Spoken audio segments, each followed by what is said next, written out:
Assalamualaikum warahmatullahi wabarakatuh. Waalaikumsalam warahmatullahi wabarakatuh. Alhamdulillahirabbil alamin. Allahumma sholli wa sallim ala sayyidina Muhammad wa ala ali sayyidina Muhammad. Apa kabar anak-anak? Sehat semua? Alhamdulillah sehat, Pak.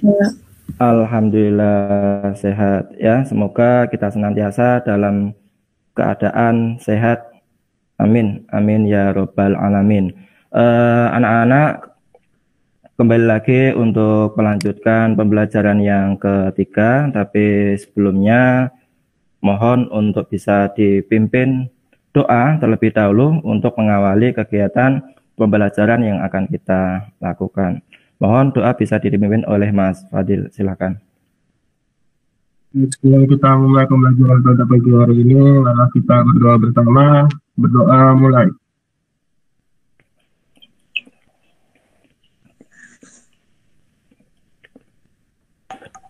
Doa selesai. Terima kasih Mas Fadil. Semoga dengan kita mengawali doa, dengan kita mengawali membaca basmalah, segala doa diijabah, segala urusan dipermudah, dan semuanya mendapatkan berkah. Amin. Amin ya robbal alamin. Anak-anak, hari ini kita akan melanjutkan materi pembelajaran yang ketiga. Sudah tampak ya?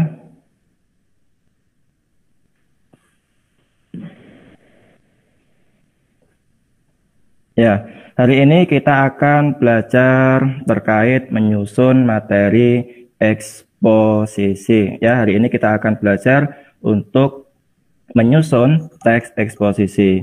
Tapi sebelumnya saya mengingatkan bahwasannya nanti jangan lupa untuk mengisi tautan presensi untuk kegiatan pembelajaran yang kita lakukan di pagi hari ini. Ya, dengan mengisi di Google Form yang telah saya berikan di grup WA.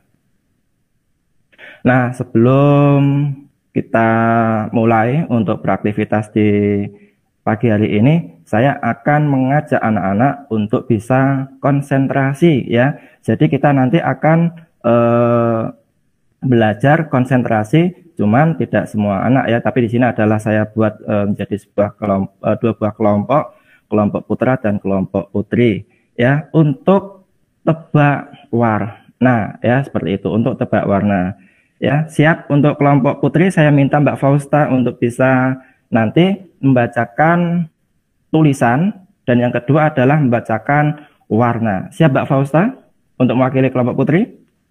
Siap, Pak. Bagus. Untuk yang kedua saya minta diwakili oleh siapa ini? Mas Aryo ya, untuk bisa membaca dan membaca tulisan dan membaca warna. Siap Mas Aryo? Siap Pak. Siap, oke ya. Bisa dimulai dari Mbak Fausta terlebih dahulu ya. Jadi setelah tulisan muncul nanti langsung segera berucap ya, seperti itu. Bisa dimulai, konsentrasi. Hitam, merah, hijau, ungu, kuning, ungu, orange, merah, hitam, biru, merah, ungu, hijau, biru, orange, putih, coklat, putih, hijau, merah, putih, merah, biru, orange, merah, hitam, merah, kuning. Bagus. Ya, itu kalau membaca tulisan. Kalau dibalik ya, membaca warna. Siap Mbak Fausta? Siap, Pak. Bagus. Iya, ini untuk melatih keseimbangan otak kiri dan kanan ya. Merah, merah, hitam, biru, kuning, hijau, kuning, merah, biru, putih, hijau, kuning, merah, biru, putih, hijau, kuning, hitam, kuning, biru, putih, kuning, biru, merah, kuning, hitam, kuning, hijau, kuning. Alhamdulillah. Tepuk tangan ya buat Mbak Fausta. Ya, bagus. Ya, silakan untuk yang kelompok putra ya, jangan sampai kalah dengan kelompok yang putri. Siap Mas Aryo? Iya, Pak. Siap, alhamdulillah. Ya, jangan sampai kalah dengan Mbak Fausta ya. Ya, bisa dicermati baca tulisannya. Merah, hitam, biru, kuning, hijau, kuning, merah, biru, putih, hijau, kuning, merah, biru, putih, hijau, kuning, hitam, kuning, biru, putih, kuning, merah, kuning, biru, merah, kuning, hitam, kuning, hijau, kuning. Kuning, iya, ya, luar biasa. Tepuk tangan ya buat Mas Aryo. Ya, luar biasa. Jadi itu anak-anak ya, sebelum kita mengawali kegiatan kita harus bisa konsentrasi, fokus ya. Di sini itu melatih kalian untuk bisa ya menyeimbangkan ya, bisa berpikir otak kanan dan otak kiri seperti itu. Ya, luar biasa. Alhamdulillah ya, siap untuk belajar di hari ini. Anak-anak, untuk pembelajaran hari ini, materi pembelajarannya adalah bisa ya langkah menyusun eksposisi, dan yang kedua itu adalah teknik mengembangkan eksposisi seperti itu. Tapi sebelum saya untuk mengajarkan materi ini, kita akan review ya terkait materi yang sudah kita lakukan di pertemuan kemarin. Kira-kira kita kemarin itu membahas materi apa ya? Ada yang tahu, anak-anak masih ingat? Saya, Pak. Ya, silahkan, Mbak. Pertemuan kemarin itu mempelajari materi mengembangkan gagasan pokok dan penjelasan teks eksposisi, Pak. Bagus. Ya, pertemuan kemarin itu kita belajar mengembangkan gagasan pokok dan penjelas dalam eksposisi. Ya. Nah, apa sih yang dimaksud dengan gagasan pokok dan gagasan penjelas dalam eksposisi? Saya, Pak. Ya, silakan, Mbak. Gagasan pokok merupakan ide, pokok pikiran yang menjadi pengembangan paragraf. Gagasan utama itu biasanya berupa kalimat yang merangkum seluruh isi kalimat-kalimat lain dalam sebuah paragraf. Sedangkan gagasan penjelas biasanya menjelaskan kalimat utama. Ya, bagus ya. Jadi kemarin itu kita sudah membahas tentang gagasan pokok dan gagasan penjelas dalam eksposisi. Nah, hari ini kita akan belajar menyusun eksposisi. Nah, itu adalah tahapan-tahapan kita belajar untuk materi eksposisi. Diharapkan setelah kalian pelajari materi ini ya, untuk tujuannya peserta didik mampu ya menyusun sebuah eksposisi. Jadi nanti kalian bisa mampu untuk menyusun eksposisi. Dan yang kedua, kalian mampu untuk memahami teknik pengembangan teks eksposisi. Ini anak-anak ya, tujuan yang diharapkan dalam pembelajaran di pagi hari ini. Nah, manfaatnya sangat banyak ketika kalian bisa menulis ya atau menyusun teks eksposisi anak-anak. Ketika kalian bisa menyusun, bisa menulis teks eksposisi, berarti kalian telah memberikan kebermanfaatan untuk orang lain. Tulisan kalian sangat bermanfaat untuk orang lain, sehingga orang lain bisa tercerahkan, bisa menambah wawasan, dan sebagainya. Nah, sesuai dengan apa yang disabdakan Nabi Muhammad SAW, bahwasanya khairun nasi anfa'uhum linnas, ya, sebaik-baik manusia adalah yang paling bermanfaat bagi orang lain. Nah, di sini ya, saya mengharapkan ketika nanti kalian bermedia sosial atau yang lain, kalian nanti bisa menulis hal-hal yang baik, yang positif, sehingga nanti dengan tulisan kalian banyak orang tercerahkan dari pemikiran yang baik, seperti itu. Ini adalah manfaat dalam pembelajaran di pagi hari ini. Terus untuk teknis pembelajaran di pagi hari ini, jadi nanti kita akan diskusi anak-anak. Saya nanti akan memperlihatkan sebuah contoh ya eksposisi. Nanti kalian akan mengevaluasi kira-kira nanti sudah benar belum untuk contoh yang saya tampilkan. Evaluasinya nanti apa? Dan yang kedua, nanti saya akan tampilkan sebuah video terkait untuk menyusun teks eksposisi. Nah, setelah itu nanti kita akan bertanya jawab dalam pemaparan materi yang saya akan sampaikan, dan di situ nanti kalian akan mengerjakan LKPD secara berkelompok melalui grup WA, dan kalian nanti akan mempresentasikan secara berkelompok ya dengan diwakili salah satu orang dan yang lain bisa menanggapi. Dan yang terakhir adalah membuat simpulan dan pengerjaan tugas seperti itu. Ya anak-anak, sesuai dengan apa yang saya sampaikan, nah ya bisa dilihat terlebih dahulu, tapi sebelumnya akan saya tampilkan ini ya. Bisa dicermati, bisa dibaca terlebih dahulu untuk yang saya tampilkan ya. Dibaca ya, saya beri waktu kurang lebih 1 menit ya untuk mencermati teks yang saya berikan di sini.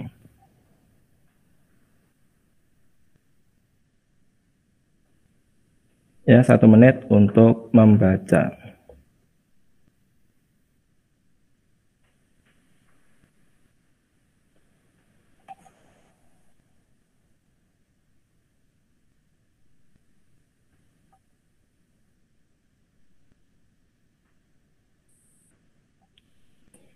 Cukup, ya. Nah, anak-anak, ketika kalian sudah membaca, ini kan adalah contoh eksposisi. Apakah yang kalian lihat di layar kalian itu eksposisinya sudah lengkap, sudah sesuai dengan strukturnya? Belum lengkap, Pak. Belum sesuai dengan strukturnya karena pada teks tersebut hanya ada tesis dan argumentasi, sedangkan penegasan ulangnya belum ada. Tesis berada pada tesis pada paragraf pertama dan argumentasi pada paragraf 2 dan 3. Ya, bagus. Ya. Jadi kalau kita melihat di layar kalian itu ada sebuah bacaan ya. Di situ memang belum lengkap ya. Jadi walaupun Pak itu kan screen-nya sudah banyak, Pak. Iya, cuman kalau kita analisis secara mendalam ya, itu baru ada 2 struktur. Ya, terima kasih Mbak siapa tadi? Mbak Kirana ya yang sudah menjawab. Ya. Jadi di situ ada 2 struktur, yaitu ada struktur tesis dan ada struktur argumentasi. Tesisnya di sini ya.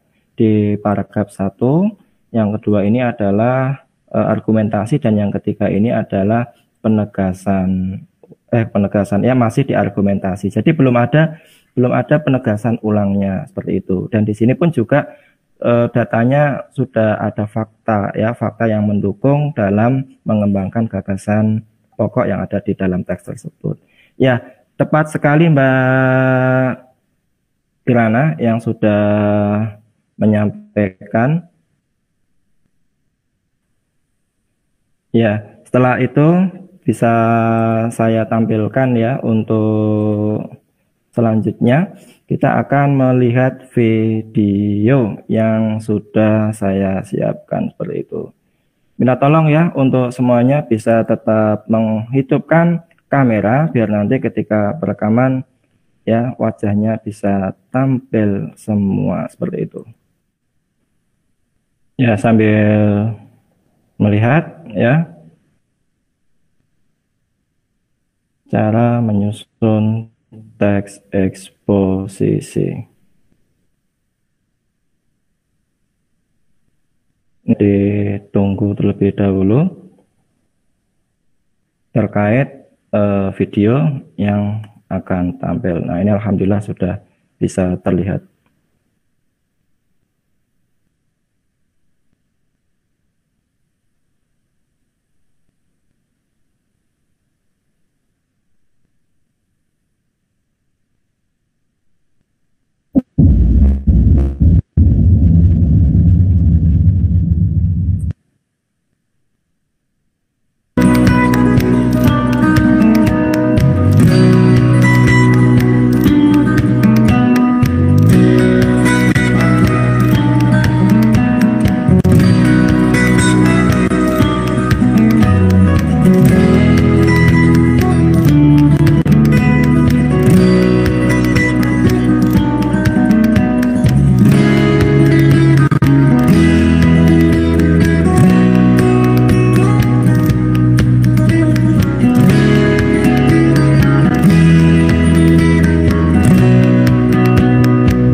terima kasih ya sudah memperhatikan.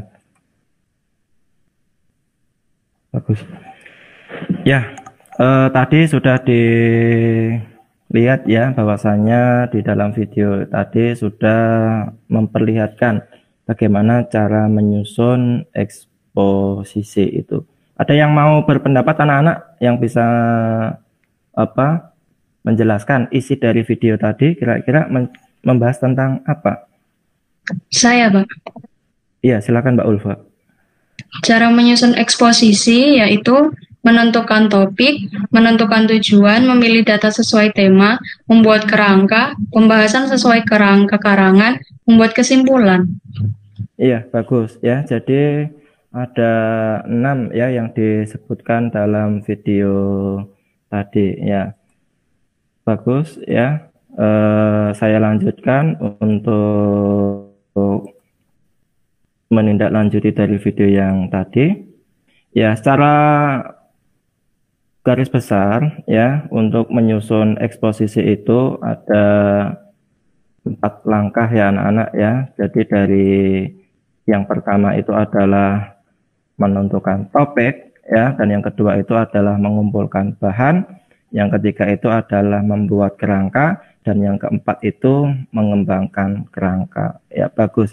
Jadi untuk tadi yang disebutkan di dalam video kan ada 6 ya, cuman secara garis besarnya saya hanya menentukan ada 4 saja yang perlu kalian ketahui. Topik ya, topik di sini adalah tema yang akan kalian tentukan itu apa yang akan kalian buat jadi sebuah eksposisi, apakah tentang lingkungan, kesehatan, keagamaan, sosial, atau tema yang lain. Nah, ini kita perlu menentukan topiknya terlebih dahulu anak-anak, biar nanti pembahasannya tidak meluas seperti itu. Dan yang kedua adalah mengumpulkan bahan ya. Yang kedua itu mengumpulkan bahan. Jadi nanti setelah topik kita dapatkan, bahan-bahannya kita kumpulkan dari mana? Bahan-bahannya bisa kita kumpulkan dari internet, bisa dari buku, dari pendapat atau sumber yang lain. Ini bisa. Nah, setelah bahan-bahan terkumpul, nanti kita selanjutnya adalah membuat kerangka ya, membuat kerangka untuk dikembangkan di yang keempat ini, kita membuat menjadi eksposisi yang utuh. Jadi mengembangkan kerangka yang telah dibuat seperti itu untuk menjadi wacana eksposisi yang utuh. Nah, dari sini dulu terlebih untuk langkah menyusun eksposisi anak-anak. Ada yang ditanyakan atau mungkin sudah paham semua di sini? Paham ya, alhamdulillah ya. Itu bisa dilihat. Dan yang selanjutnya teknik pengembangan eksposisi anak-anak ya, teknik pengembangan eksposisi. Di situ ada 6. Untuk yang pertama ada identifikasi, yang kedua perbandingan, yang ketiga adalah ilustrasi, yang keempat klasifikasi, yang kelima adalah definisi, dan yang keenam itu adalah analisis. Nah, identifikasi itu berhubungan dengan ciri-ciri ya. Jadi nanti menjelaskan tentang ciri-ciri dari objek yang kita tulis ya, seperti itu. Perbandingan, jadi nanti ada 2 hal yang dibandingkan. Ilustrasi itu berhubungan dengan mengilustrasikan. Contohnya apa? Ibarat, bagai, laksana. Nah, ini adalah ilustrasi anak-anak. Terus selanjutnya adalah klasifikasi ya, pengklasifikasian atau nanti perincian ya, penjenisan dan sebagainya. Nah, ini adalah klasifikasi, dibagi menjadi. Nah, ini biasanya seperti itu.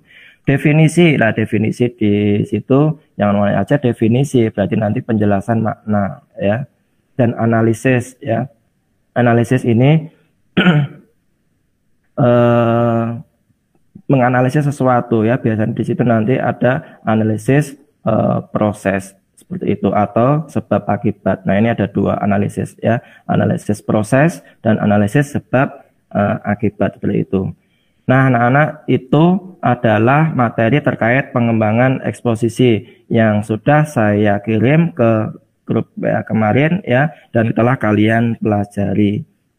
Nah, sampai di sini di teknik pengembangan eksposisi anak-anak. Sebelum nanti kita beralih diskusi di grup WA, ada yang ditanyakan dari pemaparan yang telah saya sampaikan? Fausta? Nggak ada, Pak. Nggak ada, ya berarti mau bertanya. Iya, ya. Setelah ini ya kalian bisa mengerjakan LKPD ya yang ada di grup WA kalian. Jadi nanti soalnya kalian bisa memilih ya topik bebas. Ini soal yang pertama ya. Jadi kalian bisa memilih topik ya bebas. Cuman Pak, kalau saya bebas itu nanti saya mikirnya belum punya gambaran dan sebagainya. Nah, bisa kalian gunakan alternatif ya, mungkin bisa menggunakan topik kesehatan ya terkait ini anak-anak ya yang baru saja terjadi mengenai virus corona yang ada varian barunya. Itu bagus ya kalau kalian bisa mengembangkan itu, contohnya seperti itu.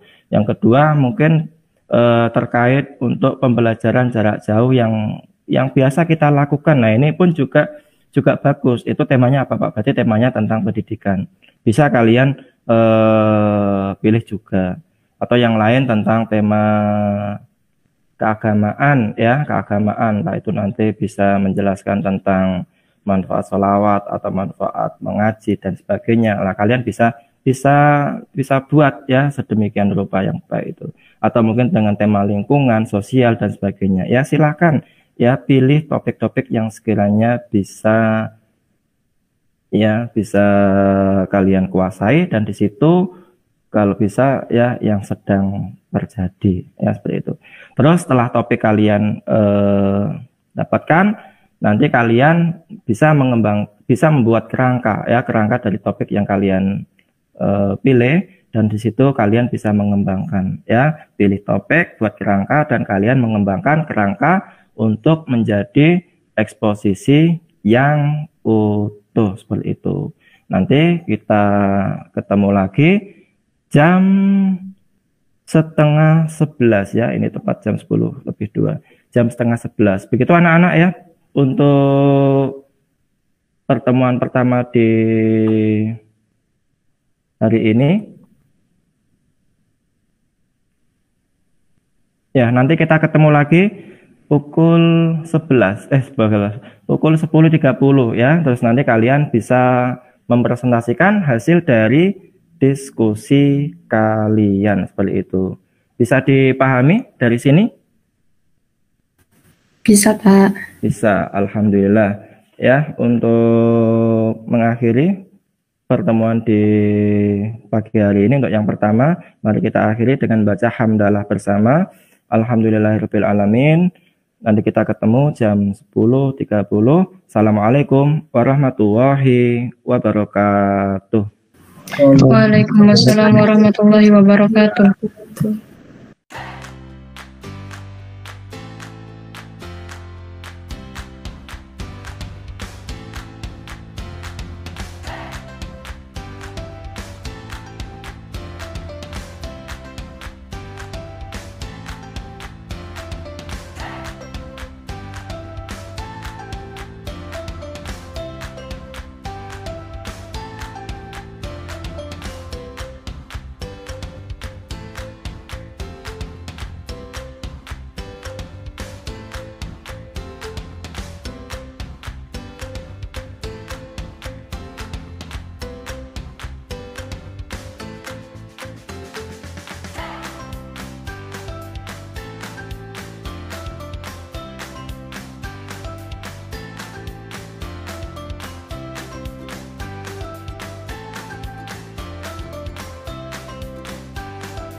Bismillahirrahmanirrahim. Assalamualaikum warahmatullahi wabarakatuh.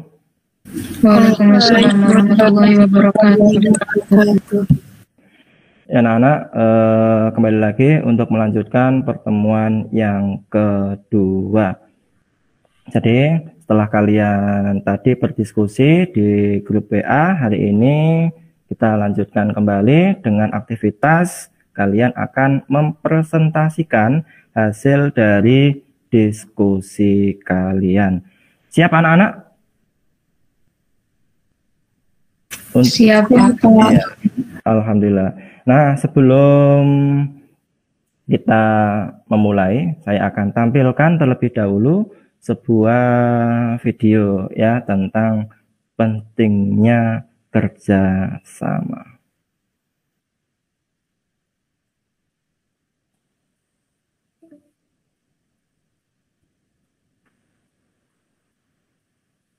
Bentar ya.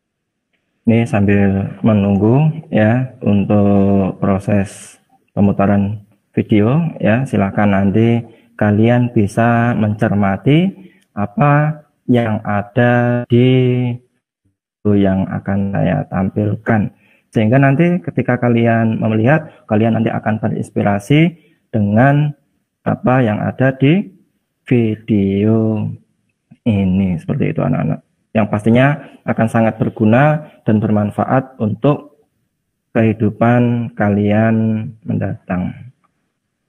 Ya.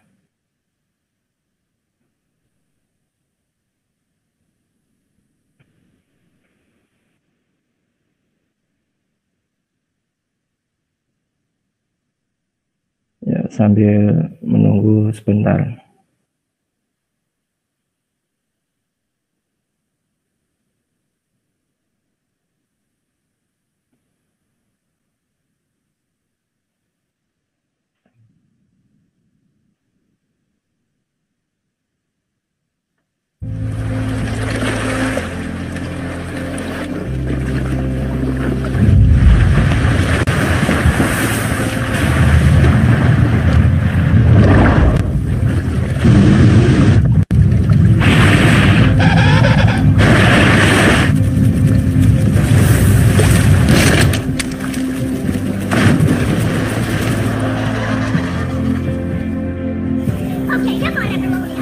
You know what's gotta be done. Move it, move it, move it. Hey, you there, pick up the pace. You're falling behind. Come on, let's go. Everyone, move together. We got a threat to our hands. You there. Here we go.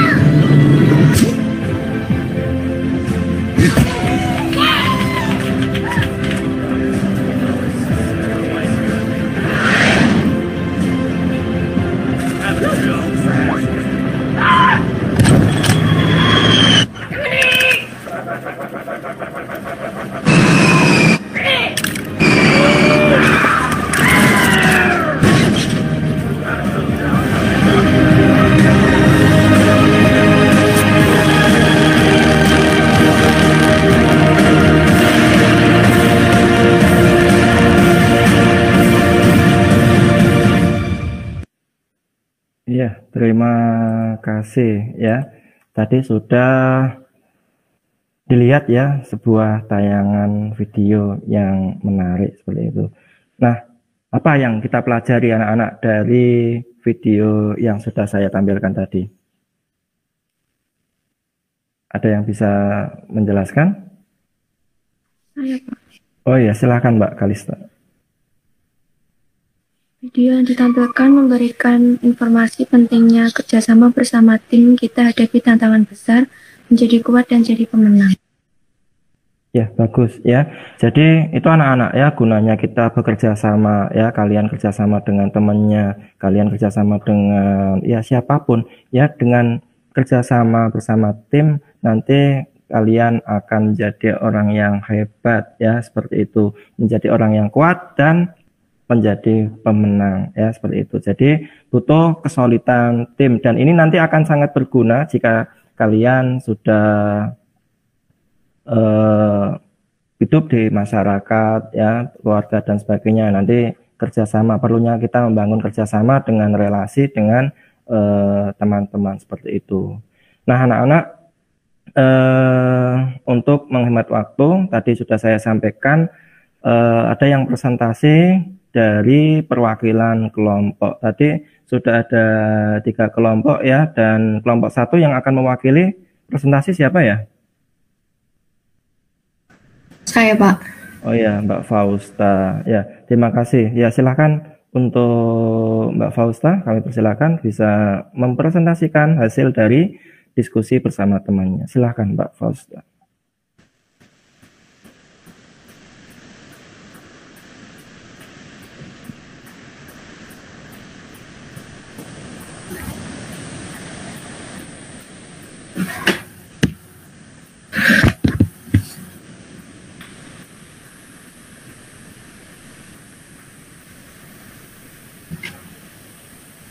Sudah terlihat, Pak?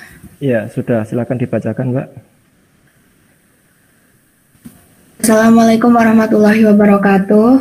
Waalaikumsalam warahmatullahi wabarakatuh. Perkenalkan, nama saya Fausta Butsaina, perwakilan dari kelompok 1, akan mempresentasikan hasil diskusi kami. Tema yang kami ambil kesehatan, judulnya 3 varian baru virus corona di Indonesia. Kerangka karangan. Pertama, 3 varian baru virus COVID-19 masuk dan menyebar di Indonesia. 3 varian baru virus COVID-19 telah masuk dan menyebar di Indonesia. Adapun 3 varian tersebut adalah varian Alpha yang pertama terdeteksi di Inggris, Beta yang pertama terdeteksi di Afrika Selatan, dan Delta yang pertama terdeteksi di India. Kerangka karangan yang kedua, penyebab penyebaran varian baru di Indonesia. Ada 3 hal yang menjadi penyebab penyebaran varian ini di Indonesia. Pertama, interaksi sosial yang cukup tinggi. Semakin tinggi interaksi sosial yang terjadi, maka peluang terjadinya lonjakan kasus semakin tinggi. Lonjakan kasus yang terjadi saat ini adalah akibat pergerakan masyarakat yang terus meningkat sejak awal Ramadan hingga puncaknya setelah Idul Fitri. Diperkirakan jumlah orang yang berpindah dari satu kota ke kota lainnya selama arus mudik ataupun arus balik mencapai 5 hingga 6 juta orang. Kondisi ini yang menjadi penyebab lonjakan kasus ditambah kendornya protokol kesehatan di masyarakat sehingga laju penularan virus di masyarakat penyebab semakin meningkat. Kedua, pelanggaran protokol kesehatan. Rendahnya rasa disiplin dari masyarakat untuk menerapkan protokol kesehatan yang ketat juga mengakibatkan lonjakan kasus virus ini. Ketiga, hadirnya varian virus baru yakni varian Delta yang penyebarannya sangat cepat. Varian Delta diketahui memiliki mutasi yang menyebabkan peningkatan penularan. Menurut laporan Public Health England atau PHE, penularan varian Delta 3 kali lebih menular dibandingkan dengan varian pertama COVID-19 yang ditemukan di Wuhan, Cina. Rangka karangan yang ketiga, dampak varian virus COVID-19. Adanya varian baru dari virus COVID-19 ini mempunyai potensi bahaya yang besar, khususnya varian Delta. Pasalnya saat ini varian mutasi ganda dari India itu sudah banyak menular kepada warga berusia muda. Gejala yang dialami pun lebih cepat mengalami pemburukan. Varian Delta ini selain lebih cepat menular, juga lebih berbahaya. Mulanya gejala-gejala ringan, misalnya mengalami sesak nafas, lalu lebih cepat memburuk kondisinya. Kerangka karangan yang keempat, pencegahan varian baru virus COVID-19. Banyak hal yang dapat dilakukan untuk mencegah penularan virus COVID-19. Adapun hal yang bisa kita lakukan adalah dengan memakai masker, menjaga jarak, mencuci tangan, menghindari kerumunan, dan mengurangi mobilitas. Dengan demikian, kita akan terhindar dari penularan virus tersebut. Sekian. Wassalamualaikum warahmatullahi wabarakatuh. Waalaikumsalam warahmatullahi wabarakatuh. Ya, bagus sekali. Beri tepuk tangan buat Mbak Fausta ya, Masya Allah. Ya, ada yang ingin menyampaikan anak-anak terkait dari yang disampaikan oleh Mbak Fausta? Ada yang mau menanggapi? Saya, Pak. Iya, silakan Mbak Nabila. Dari pemaparan yang disampaikan oleh Fausta, udah terlihat lengkap isinya, baik dari struktur tesis, argumentasi, dan penegasan ulangnya. Iya.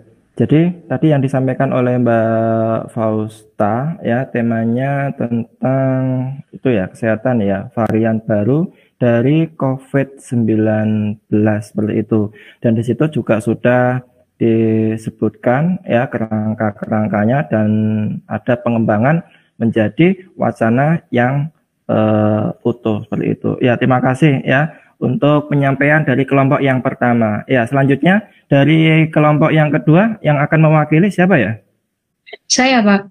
Oh ya, silahkan Mbak Ulfa untuk bisa mempresentasikan hasil dari diskusi bersama temannya. Silahkan Mbak Ul.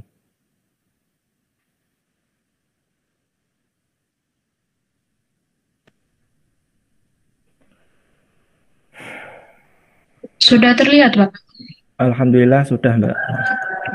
Assalamualaikum warahmatullahi wabarakatuh. Waalaikumsalam warahmatullahi wabarakatuh. Saya Ulfa Nur Salsabila, perwakilan dari kelompok 2 akan mempresentasikan hasil diskusi kami. Kerangka karangannya tema pendidikan. Untuk paragraf pertama, pembelajaran jarak jauh dinilai kurang efektif. Untuk paragraf kedua, faktor yang menyebabkan kurang efektifnya pelajaran jarak jauh. Paragraf ketiga, sikap dalam menyukseskan pelajaran jarak jauh. Pembelajaran jarak jauh yang kurang efektif. Pada dasarnya, pendidikan jarak jauh merupakan metode di mana peserta didik dengan pengajar berada di lokasi yang berbeda, sehingga diperlukan sistem telekomunikasi yang interaktif untuk dapat terhubung satu dengan yang lainnya. Pada pembelajaran jarak jauh, peran teknologi sangatlah dibutuhkan, mengingat pembelajaran dilakukan secara daring. Sayangnya, pembelajaran jarak jauh kurang dapat berjalan dengan baik dan kurang efektif dalam pelaksanaan dalam masa pandemi seperti ini. Pembelajaran jarak jauh yang dilakukan oleh para pendidik pastinya mengalami hambatan yang luar biasa. Hal ini bisa kita lihat seperti belum meratanya jaringan listrik, internet, bahkan tidak semua anak dan guru memiliki. Selain itu, pembelajaran secara jarak jauh secara langsung dan pemberian tugas kepada anak dalam waktu yang cukup lama juga tentunya akan berpengaruh terhadap kesehatan anak. Di samping permasalahan tersebut, penanaman karakter pada anak menjadi tugas yang cukup berat bagi para pendidik. Berdasarkan uraian di atas, diperlukan kepedulian pemerintah, kesadaran semua aktivitas pendidikan baik sekolah, siswa, guru, dan orang tua untuk ikut menyukseskan kegiatan pembelajaran jarak jauh. Kita harus berhenti untuk saling menyalahkan dan secara bahu-membahu ikut menyelesaikan permasalahan pendidikan jarak jauh agar kualitas pendidikan di negeri ini tetap terjaga. Sekian presentasi dari saya. Assalamualaikum warahmatullahi wabarakatuh. Waalaikumsalam warahmatullahi wabarakatuh. Ya. Terima kasih Mbak Ulfa yang telah mempresentasikan hasil dari diskusinya. Tadi yang saya lihat ya Mbak Ulfa menyampaikan terkait tentang pembelajaran jarak jauh ya, yang dinilai kurang efektif seperti itu. Tadi juga bisa disampaikan kerangkanya dan pengembangannya. Oke, bagus. Ya, silakan untuk yang kelompok 3 yang akan mewakili. Saya, Pak. Iya, silakan Mas Aryo ya, tampilan wajahnya ya bisa terlihat dan bisa itu. Silakan untuk semuanya bisa itu ya, sebelum Mas Aryo melakukan presentasi bisa dipaskan ke kameranya. Assalamualaikum warahmatullahi wabarakatuh. Waalaikumsalam warahmatullahi wabarakatuh. Saya Aryo dari perwakilan kelompok 3 ingin mempresentasikan hasil diskusi kami. Kerangka karangan tema agama. Paragraf pertamanya yaitu Al-Quran sebagai pedoman hidup kaum muslimin. Paragraf kedua, manfaat membaca Al-Quran. Paragraf ketiga, adab membaca Al-Quran. Paragraf keempat, anjuran membaca Al-Quran. Membaca Al-Quran dan manfaatnya. Al-Quran merupakan kitab suci umat Islam yang menjadi pedoman hidup bagi kaum muslimin. Oleh karena itu, ada banyak keutamaan membaca Al-Quran bagi orang muslim yang mengerjakannya.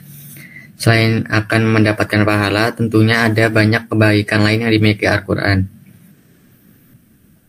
Banyak hal yang akan didapat jika kita senantiasa membaca Al-Quran. Ketika kita membaca Al-Quran akan diberikan pahala yang berlimpah. Hal ini sesuai dengan hadis Nabi yang menyatakan bahwa siapa saja yang membaca Al-Quran, mempelajarinya dan mengamalkannya, maka dipakaian kepada kedua orang tuanya pada hari kiamat mahkota dari cahaya dan sinarnya bagaikan sinar matahari, dan dikenakan pada kedua orang tua dua perhiasan yang nilainya tidak tertandingi oleh dunia. Keduanya pun bertanya, bagaimana dipakaikan kepada kami semuanya itu? Dijawab, karena anakmu telah membawa Al-Quran. Hadis riwayat Al-Hakim. Selain itu, dengan membaca Al-Quran akan memberikan syafaat di akhirat, menjadikan hati tenang, memperoleh kedudukan tinggi di surga, dan diberikan balasan yang terbaik. Al-Quran juga merupakan firman Allah Subhanahu wa Ta'ala yang mulia. Selain oleh karena memiliki keutamaan, membaca Al-Quran juga karena mengandung banyak mukjizat. Oleh karena itu, tidak bisa sembarangan membaca dan diharuskan menjalankan adab tertentu saat membaca Al-Quran. Beberapa adab penting yang perlu diperhatikan saat membaca Al-Quran antara lain ikhlas, mengharapkan ridho Allah Subhanahu wa Ta'ala, dan demi mendapatkan pahala yang melimpah. Dalam keadaan suci, menghadap kiblat, dan memilih tempat yang bersih. Membaca Al-Quran sangatlah bermanfaat buat kaum muslim. Oleh karena itu, sebaiknya setiap hari jangan sampai melewatkan untuk membaca Al-Quran agar senantiasa mendapatkan berkah.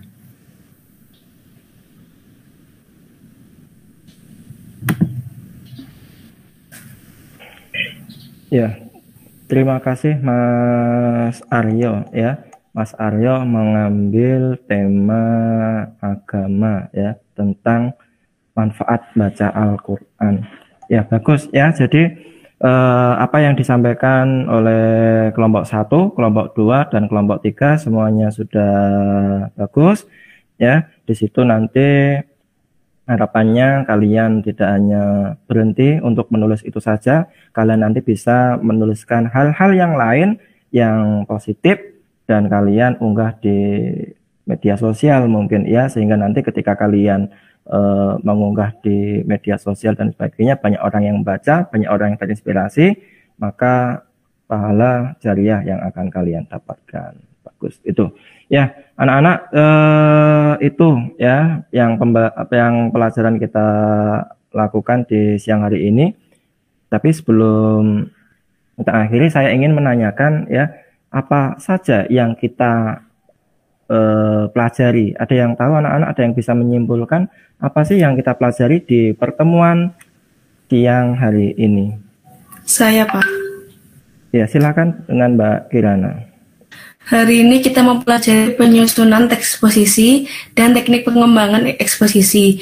Langkah penyusunan eksposisi dan mengumpulkan bahan, membuat kerangka, dan mengembangkannya.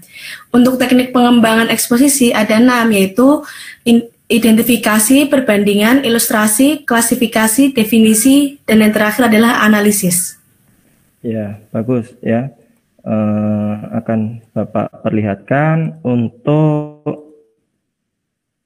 apa yang disampaikan dari Mbak Kirana tadi. Ya.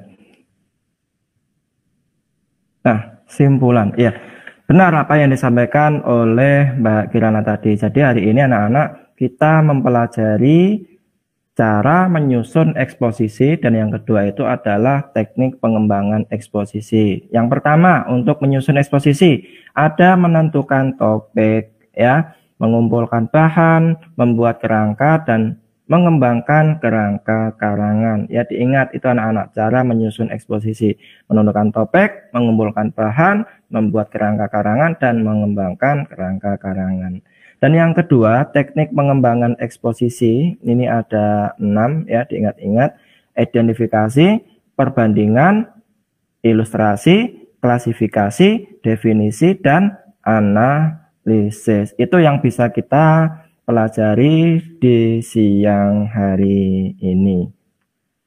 Nah, anak-anak, sebelum kita akhiri untuk mengerjakan tugas selanjutnya di kuisis, ada yang ditanyakan sekali lagi terkait untuk materi yang telah kita pelajari di hari ini? Sudah paham semua? Sudah, Pak. Sudah, Pak.